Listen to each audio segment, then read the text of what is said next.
Casillero was found dead for his efforts in exposing this network. His death, of course, ruled a suicide. He was meeting a source in West Virginia. He was about to discover all. Instead, his body was discovered in a hotel room with 12 slashes in his wrist, but when the local authorities ruled it suicide, the family said, no way. The housekeeper had taken calls threatening his life. And I pick it up telephone, I say hello, and he say to me, you son of a bitch, you's dead. Casillero would not be the only person involved in the scandal to wind up in a casket. Meet Barry Seal. At first, the media portrayed Seal as a drug dealer gone good, who was assassinated by the Colombian mafia. Authorities believe last night's machine gun killing of top drug informant Barry Seal was ordered by drug bosses in Medellin, Colombia, who sent 5 men to Baton Rouge to kill Seal. Sam Dalton was the lawyer that represented the Colombian hitmen convicted of his assassination. We were trying to subpoena the CIA because we felt like they had documents, exhibits, and evidence that would indicate complicity in Seal's assassination. When they were able to gain access of Barry Seal's trunk the night of the murder, the personal phone number of none other than George H.W. Bush was present. Louis Unglesby, the former attorney for Mr. Seal, also confirms that he once called the office of the vice president after Seal had given him the number. You see, the Black Ops drug smuggling operation had not yet been exposed, and intelligence couldn't take any chances. It was later revealed that Seal was involved in smuggling cocaine into Mena, Arkansas, while Bill Clinton sat as governor. 1983, Ronald Reagan was president, Bill Clinton was governor, and little Mena, Arkansas changed from a quiet town to a center for drug smuggling and reported Contra support activity. In the middle of it all, this man, admitted dope smuggler Barry Seal.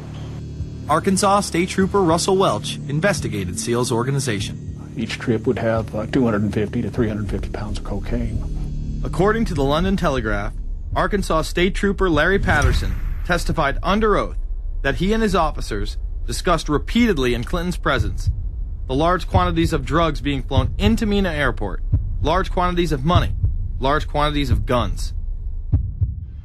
Hot Springs police officers would also record Roger Clinton, Bill's brother, during a cocaine transaction stating, "Gotta get some for my brother. He's got a nose like a vacuum cleaner." There was also a large amount of money laundering going on in Mena.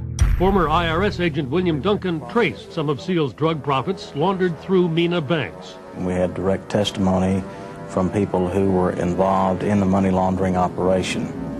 We had testimony from people at banks who observed the transactions.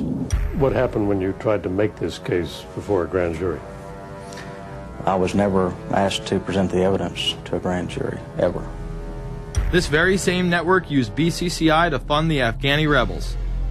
The deputy director of the CIA, Richard Kerr, said late today that the CIA did use the Bank of Credit and Commerce International, BCCI, to support CIA activities overseas. Most people still believe that the Soviets had maliciously invaded Afghanistan in order to spread their communist agenda. The Al-Qaeda was essentially a kind of a byproduct of Brzezinski's campaign to embarrass the Soviet Union in Afghanistan. They weren't in Afghanistan at that time. Brzezinski boasted later that he was responsible for drawing them into Afghanistan. And he did this extraordinary interview with Le Nouvel Observateur in France, and they said, but aren't you worried that you've created this whole new force of Al-Qaeda? And he said, oh, what's more important, a few crazed Islamists or the fall of the Berlin Wall? And they said, but you know, is there no danger? Aren't they dangerous? And he said, nonsense. He said all this in 1998. So I knew Brzezinski at McGill University. We were students together and took very small classes together. And in some ways he's bright, and in some ways he's kind of nuts. And he had the kind of nuttiness that made him attractive to the Rockefellers. Bin Laden and his network were actually funded by BCCI through U.S. covert operations. Well, the reason I bring it up, if you've ever heard any of our call-in shows, you know that we have people that think about the conspiracy theories of people like you. You would be a poster child for these people because you have served on the board of the Council on Foreign Relations. You helped start the Trilateral Commission, and you've been to the Bilderberger Group. Are people too close in this world, people in business, too close to the governments? Well, you know, there is such a thing as insidious influence. And the question is, how does it operate? Does it involve bribery? And does it involve some sort of psychological domination of individuals? I don't believe in this notion of some sort of secret societies controlling people. But of course, in any political system, there are sort of over-the-table and under-the-table arrangements. Arrangements that involved ruthless, illegal, and immoral activities in order to dominate humanity.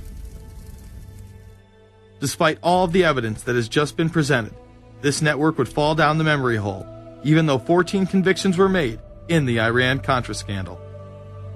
The continued cover-up would be made possible by George H.W. Bush. These documents that came forward in the North trial clearly reveal the involvement of the Vice President to a greater degree, I think, than he has acknowledged heretofore. This, of course, did not stop him from pardoning those involved during the twilight of his presidency. Some new reverberations today to President Bush's Christmas Eve surprise, the pardoning of former Defense Secretary Caspar Weinberger and several others in connection with the Iran-Contra allegations. Well, now the special prosecutor says it's the president who needs to explain some things. The real issue is why the notes weren't produced 5 years ago when the congressional investigation and the independent counsel's investigation had requested them. Because high-level political officials scrambled to limit the investigation and establish plausible deniability for the upper echelons of the network, including Bush himself. So who is this guy? And how did he come to power? To understand that, we must first take a look at his father, Prescott. Prescott was born into privilege with the Dulles brothers and served as a senator in the state of Connecticut. However, during his time serving as one of the directors of Union Banking Corporation, he was doing business with Nazis. The Bushes have been sort of at the heart of the military-industrial complex since its very beginning, and that Prescott was involved in a firm that actually fronted for Nazi firms in America. In fact, Union Banking and its subsidiaries were seized by the United States government in October of 1942 under the Trading with the Enemy Act.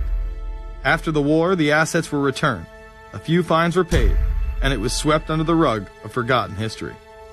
These Nazi ties should not be all that shocking, seeing as it has been declassified that the Office of Strategic Services recruited Nazis into its ranks through Project Paperclip in August of 1945. George Bush seemed to follow in his father's footsteps, using Prescott's business connections to move to Texas and get into the oil industry. He would first attain political office as a Texas congressman in 1966, but then lose his bid as a Texas senator in 1970. It was at this time that Nixon appointed Bush as an ambassador to the United Nations. According to official accounts, Bush then began work with the CIA as its director in 1976. Evidence suggests that Mr. Bush and the CIA actually had a much longer-standing relationship. There are indications that he had relations to the CIA before. There's a very strange memo, and the name's George Bush. And when this was published, there was a lot of fuzzing of the issues, but given George H.W. Bush's strong connections with the Cuban community, I think there is a good chance that it was the George Bush we know, so that he did have a CIA connection. Bush left the CIA just under a year after his appointment. He is credited with restoring the agency's morale, as its image was being shattered by the Church Committee's revelations of the CIA's unauthorized activities involving assassinations and corruption. In reality, Bush was responsible for denying the Church Committee many of the documents it requested and making it impossible for them to do a thorough investigation. After his time as CIA director, he devoted himself to becoming the next president of the United States. Many people within his own party did not like his globalist ties. Along the campaign trail, Bush continually had to explain his association with the group. You know J.R. Ewing in the show Dallas? J.R. is a member of the Trilateral Commission, I think. It's got to be because it's so bad. Let me tell you something.